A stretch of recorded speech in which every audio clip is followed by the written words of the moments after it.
سرخط خبرهای مهم. تلفات جانی نیست، 4 کس مجروح شد. ترما در راه دوشنبه چنوق. حبیب سعید در 71 سالگی در روسیه درگذشت.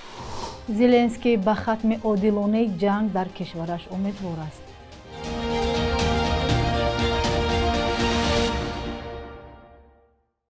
روز بخیر بیننده های عزیز، شما نویدی بامدادی رو تماشا دارید که استودیوی مرکزی شهر دوشنبه تقدیمتان می‌گردد.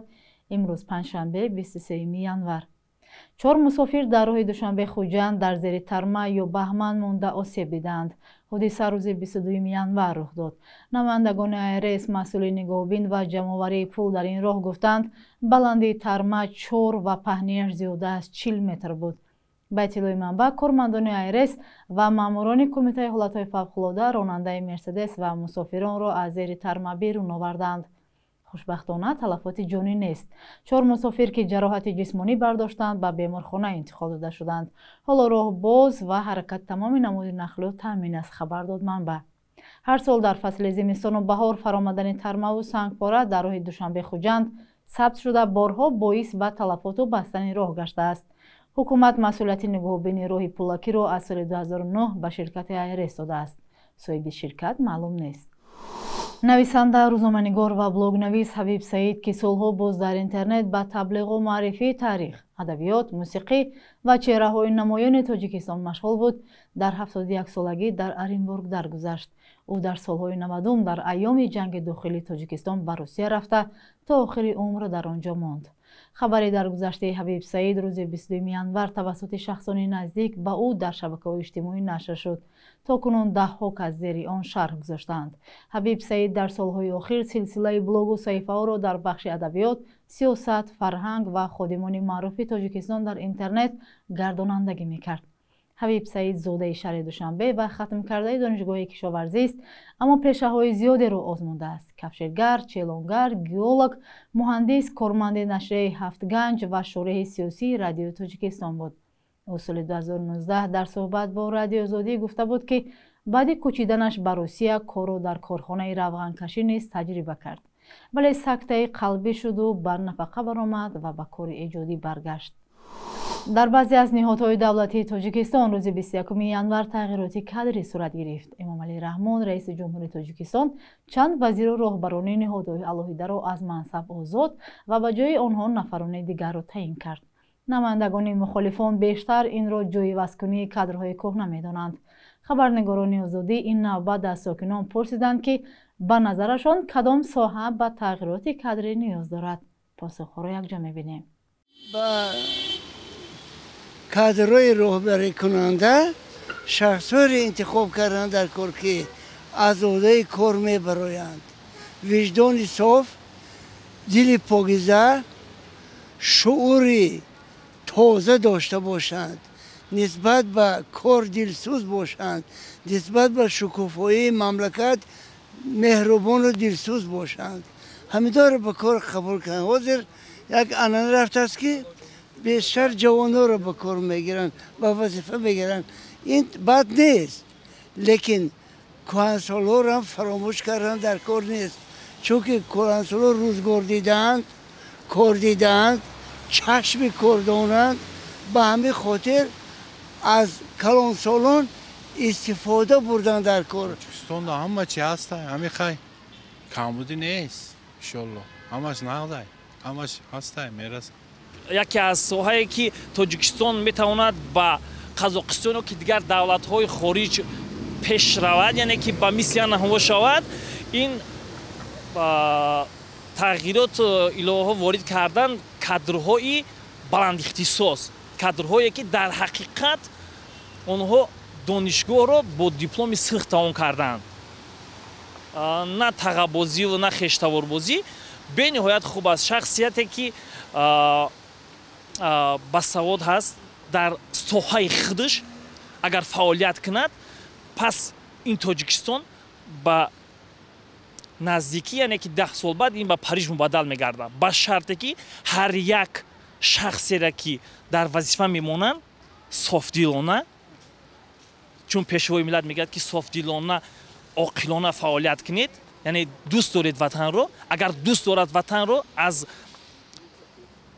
اگر که یعنی که اگر دلش به خلق بسته پس باید او فعالیت از تحت دل کند و به نهایت خوب می شود. ساحه نقلیات اگر ترقی یابد نقض می شد. چه مشکلیات دارد این شهر ساحه نقلیات؟ در وقتی مثلا اگر با روسی گپ زنی چسپیک میگویند نقلیات کمتر آدم بسیار می شود. در همین وقت ساعت ها مشکلی برای مردم است. من فکر دارم اینجا برای کار آدم زیاد کنه، اولیک زیاد میکنه، اینجا اولیک کم هست برای کار کردن و نگاه کنه آدم برای این کردن بهت ضروری هست. سیاه ها میبیو اینجا فقط میسته میگه اینجا کار نیست، این نیست. برای این بسیار پرابلم داره تاجیکستان دا این سوز کردن در کاره. که در ساحه نقلیات یعنی تغییرات وارد کرده شود. مثلا ماشین هایی که تو سال 1998 بذار که به درون شهر داخل نشوند، یعنی که با دیگر طرف ها میتونن که روند. از دیگر جهت ماشین هایی که بعضی از ماشین ها مثلا با فعالیت تاکسی مشغولن، یعنی لیسنس ندارن و ما میخوایم که همون ما تیار هستیم که یعنی هر ماه 500 سومنی بسپاریم، налога بسپاریم، لیکن просто ما را غم نتیان، просто ما را غم نتیان. 500 سومنی ما تیار هستیم که بسپاریم هر ماه. و غیر از این در همین اصنافگاه ها بگذار که کامراها ثبت کرده نصب کرده شود. برای ماشین های بسیاری از تاکسی ها هم بسیاری دقیقه ها در اونجا میستن، مشتری را انتظاری میکشن. بگذار 2 دقیقه یا 3 دقیقه بعد از 2 دقیقه 3 دقیقه بگذار که جریمه کرده شود هم ماشین ها. خب در ساحه انرژیت که اگر گپ زنیم در دهات ها خیلی خوب میشید که مثلا در می زمستان ها ای ساعت های مثلا 8 بیگاه میدادن تا سحر خیلی خوب میشید.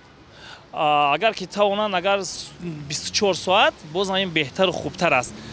ولی اگر کمبودی دیده شود اگر در ساحه مخصوصا انرژیتیکا در ساحه برق مثلا میتونن که از شب تا سحر، زیرا که در شهرها و ناحیه هایی که مثلا در بلندشونا اقامت میکنن اونها نمیتونن که پیچکای باباگی را نصب کنن در اونجا.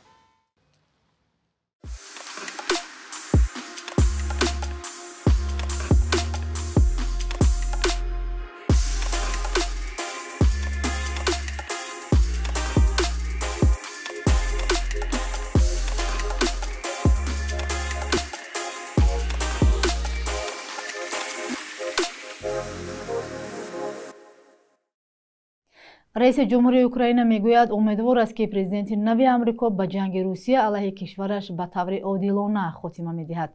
ولادیمیر زلنسکی در این باره روز 21 январ در داووس شویتزاریا هنگام انجمن جهانی اقتصادی بیان کرد.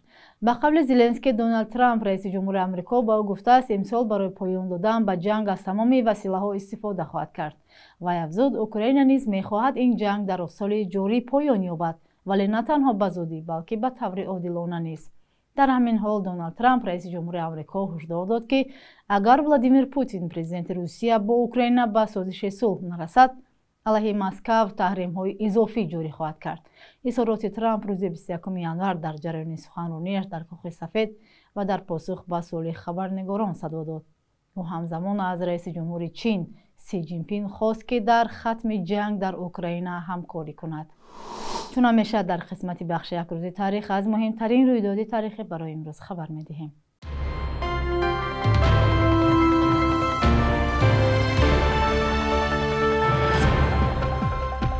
бостоншиносон муайян карданд ки дар асри 5 пеш аз милод дар ҳудуди истарафшани имрӯза дар вилояти сухт муҷассамае бунёд шуд ки исмаш қалъаи муғ мебошад. ин ёдгории таърихиро ибодатгоҳ ё оташкадаи пайравони оини зардушт меноманд ки 12 қарн пеш аз паҳн шудани дини ислом арзӣ вуҷуд кардааст.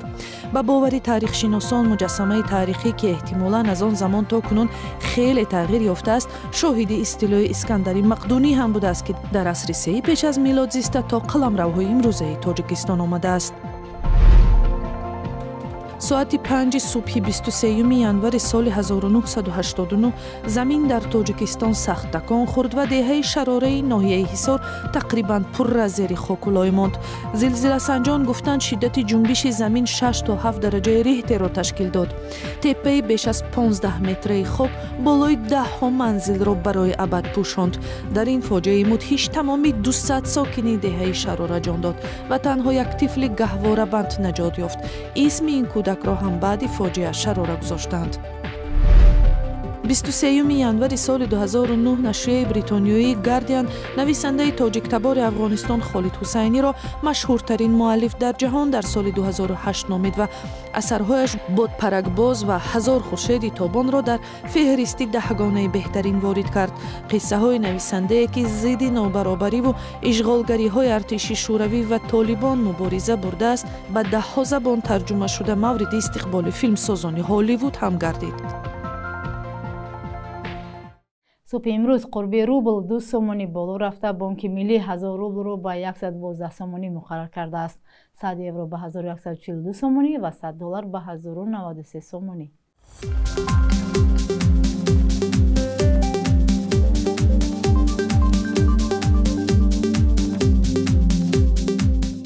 бинандагони азиз, инҷо расидем ба поёни барнома. ахбори аз ин бештарро давоми рӯз дар сомона ва шабакаҳои иҷтимоии Радиозодӣ пайдо кунед. то фардо дар ҳамин вақту соат худо нигаҳдор.